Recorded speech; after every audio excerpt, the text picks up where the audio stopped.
Hey everyone, Georgetown Soaps here, just back making another batch of our tea tree and peppermint essential oil soap. I don't know what happens to the soap, but it literally flies off of our shelves and I just can't keep up.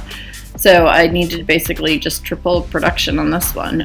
It's a great seller and I really like making it. I like working just with the activated charcoal and the titanium dioxide. I think it just makes for a really pretty soap. The contrast of the darker black and then the lighter gray and the white. It's just a fun, easy soap to make.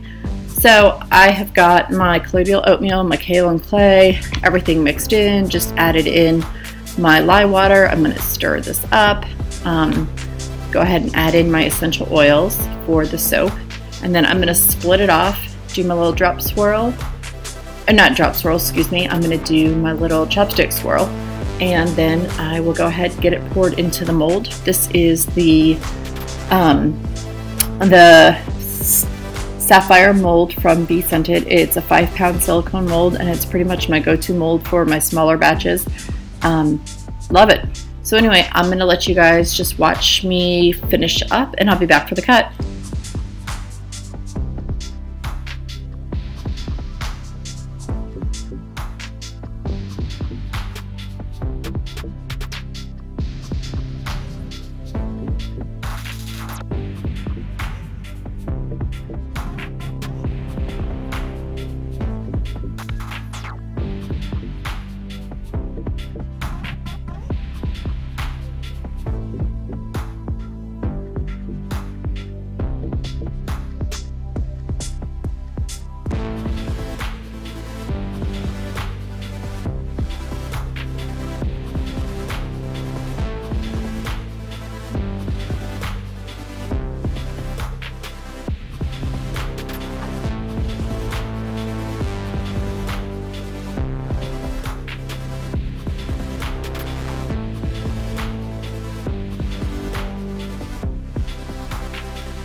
Alright, now I will make a confession. I made this soap on a Monday and this is Friday morning and I'm cutting it. I didn't have any problems with it. I tend to have a lighter or a softer recipe at first and it hardens up nicely, but I waited way too long to cut it, but love the swirls. This is like literally my favorite soap to make.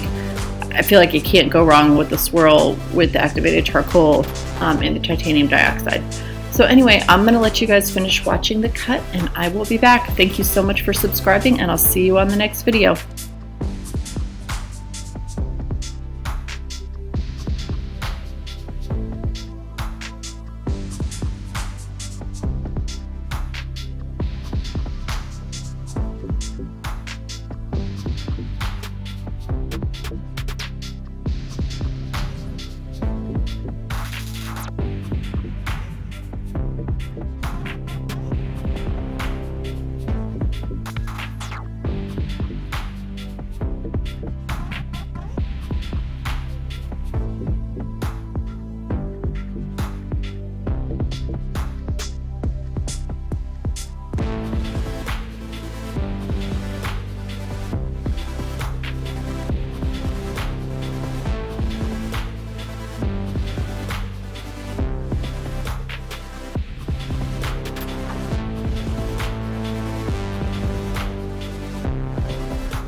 Bye.